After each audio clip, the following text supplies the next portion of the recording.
হুজুর, আমাদের পরবর্তী রোগী মোসাম্মদ জহুরা বেগম। ওনার স্বামী মোহাম্মদ ময়লাল হোসেন, ওনার পিতার নাম মোহাম্মদ মকুল হোসেন, ওনার মাতার নাম মোসাম্মদ লিজা বেগম। আপনি দয়া করে মায়া করে দেখুন যে এই যে ময়লাল হোসেন এবং জহুরা খাতুনকে আমরা কয়েকবার বশীকরণ করেছি। এই বশীকরণটি বারবার নষ্ট হয়ে যায় এবং বারবার আমরা ব্যর্থ হয়ে যাই। আমরা অনেকবার হাল হয়েছি, দুইবার হাল হয়েছি। আসে এবং এসে চলে যায়, আসে এবং এসে কিছুদিন থাকার পরে আবার সেটা নষ্ট করে দিচ্ছে ওনার যে প্রথম স্ত্রী ঈশিতা খাতুন। এই ঈশিতা খাতুন যেভাবে নষ্ট করতেছে, এইভাবে নষ্ট করে করে আমাদের মান ক্ষুণ্ণ করতেছে, আপনার মান ক্ষুণ্ণ করতেছে। এই মান ক্ষুণ্ণ করার কারণটা কি এবং কি সমাচার রয়েছে এনাদের সংসারের ভেতরে, এনারা কি দুইজনই সংসার করতে পারবেন কি পারবেন না সে বিষয়ে আপনি যান, গিয়ে দেখুন যে ময়লাল হোসেনের বাড়িতে রয়েছেন ঈশিতা খাতুন। এই ঈশিতা খাতুন এবং জহুরা বেগম, দেখেন তো দুইজনই কি এই ময়লাল হোসেনের ভাত খাইতে পারবে কিনা সেটা আপনি দয়া করে মায়া করে দেখুন যে ওনাদের কি অবস্থা, মনের দুই জনেরই মনের অবস্থানটা কি। আউযু বিল্লাহি মিনাশ শাইতানির রাজিম, বিসমিল্লাহির রাহমানির রাহিম। এই বিসমিল্লাহ তুমি এত বেশি তোমার ভালো করলাম, তোমার দোয়া দিলাম, তোমার পিতা দোয়া দিলাম, তোমার মোহাম্মদ তোমার তার বিশেষ করে দোয়া দিলাম, শিশু মানুষের বেশি এই কার্তিক গণেশের মাথাকে সাথে করে দোয়া দিলাম পূর্ব কিছু এই ময়লাল হোসেনের বাড়িতে, ময়লাল হোসেনের বাড়িতে গিয়ে উপস্থিত হল, ময়লাল হোসেনের বাড়িতে গিয়ে উপস্থিত হল। চালানি নিয়া চালানি, ইয়া চালানি নিয়া চালানি, নিয়া চালানি, নিয়া চালানি, নিয়া চালানি। ইয়া রহমান, আউযু বিল্লাহি মিনাশ শাইতানির রাজিম, বিসমিল্লাহির রহমানির রহিম।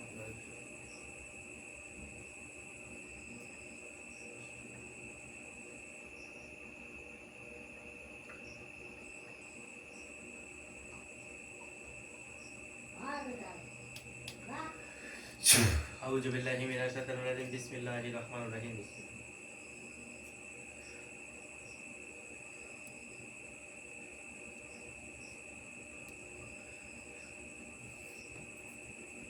এই পূর্ব পশ্চিম উত্তর দক্ষিণ চার কোণে যেতে আছে, এর আমি যে ঠিকানা বলতেছি এই ঠিকানা অনুযায়ী, ময়লাল হোসেনের বাড়িতে গিয়ে আপনি উপস্থিত হন। এই বাড়িতে কি সমস্যা আছে সেগুলো আমাকে সঠিকভাবে বলে দেন। এই বাড়িতে কি কি সমস্যা আছে, কি কি সমস্যা, কি সমস্যা করতেছে সেগুলো একটু দয়া করে মায়া করে, আর আমরা যে বশীকরণটি করতেছি বারবার নষ্ট করতেছে কি কারণে, এই বিষয়গুলো আমাকে সঠিকভাবে জানাই দেন। ওই বাড়ি থেকে জানাই দেন। ওই বাড়িতে প্রবেশ করেন, নিয়া চালানি, নিয়া চালানি, নিয়া চালানি।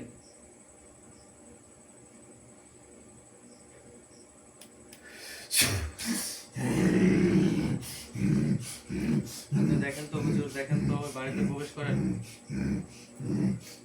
হ্যাঁ, আমি বাড়িতে প্রবেশ করেছি।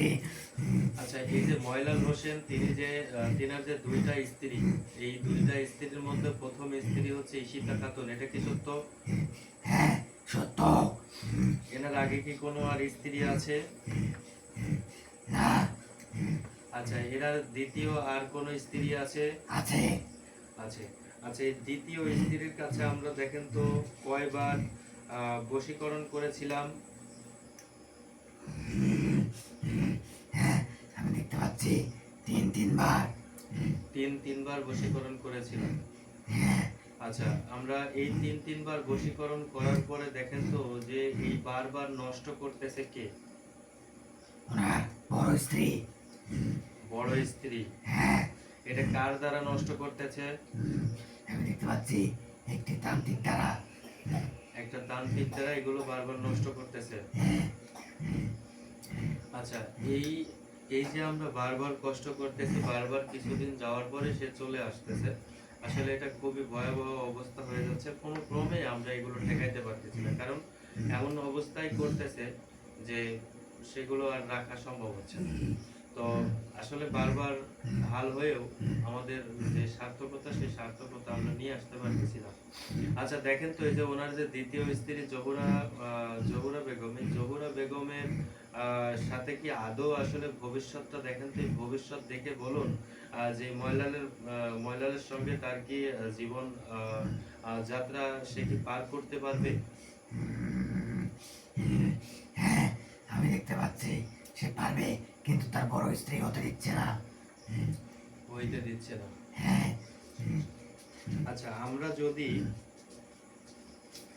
এখন কোনো কিছু করি তাহলে তো আবার সেই ঈশিতা খাতুন আবার নষ্ট করার সম্ভাবনা কি আছে? আছে।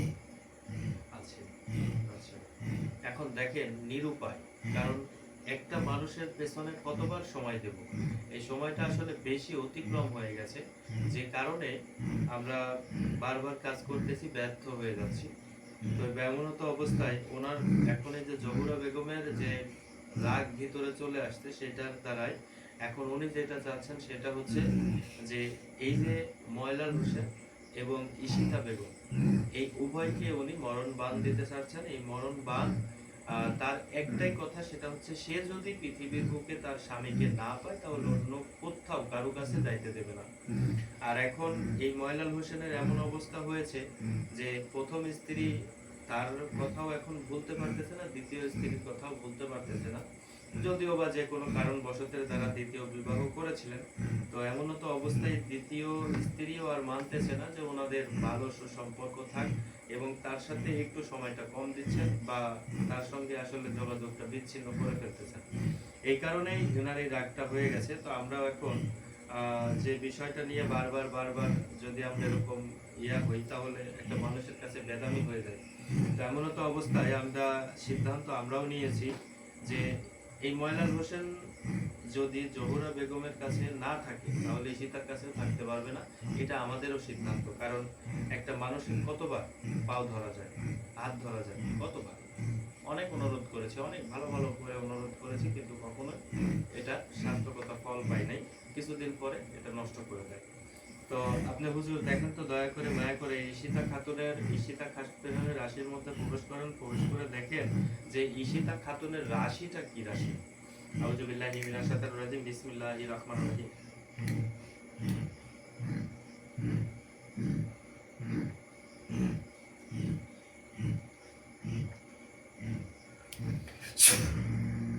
দেখেন তো ওনার রাশিটা কি রাশি। হ্যাঁ, আমি দেখতে পাচ্ছি তুলা রাশি। ওনার রাশিটা তুলা রাশি। আচ্ছা, এই যে দয়া করে মায়া করে দেখুন যে ময়লাল হোসেনের রাশিটা কি রাশি। আমি দেখতে পাচ্ছি সিংহ রাশি। সিংহ রাশি। আচ্ছা, উভয়ের রাশিতে কোনো বাধ্যবাধকতা আছে? না, আমি দেখতে পাচ্ছি কোনো বাধ্যবাধকতা নেই। আমাদের বান মারতে কোনো সমস্যা আছে? না, কোনো সমস্যা নেই। বান মারলে কি কাজ হবে? হ্যাঁ, কাজ হবে। ওনারা কি মৃত্যুবরণ করবে? ভবিষ্যৎটা ভালো করে দেখেন। হ্যাঁ, আমি দেখতে পাচ্ছি তেনারা মৃত্যুবরণ করবে। আল্লাহু আকবার, আল্লাহু আকবার, আল্লাহু আকবার। তো আসলে বিষয়টা খুবই আসলে দুঃখজনক। তারপরেও এগুলা করতেছি, কারণ হচ্ছে একে একে অনেকবার ওনাকে রিকোয়েস্ট করেছি, কাজ করেছি, সে কাজের ফল আমাদের ব্যর্থতা এসেছে, কিন্তু আমরাও কোনো ক্রমে মাথা নত করতে রাজি নই। কোনো ক্রমে মাথা নত করতে রাজি নই। হয় আমাদের কথা শুনবে, না হইলে পৃথিবী থেকে যাবে। যে কোনো একটা সিদ্ধান্ত থাকতে হবে তার। তো এমনত অবস্থায় আমরা যে মরণ বাণ, সেই মরণ বাণটা আমরা প্রস্তুত করব। প্রস্তুত করার পরে ইনশাল্লাহ আমরা সেটা সম্পন্ন করব।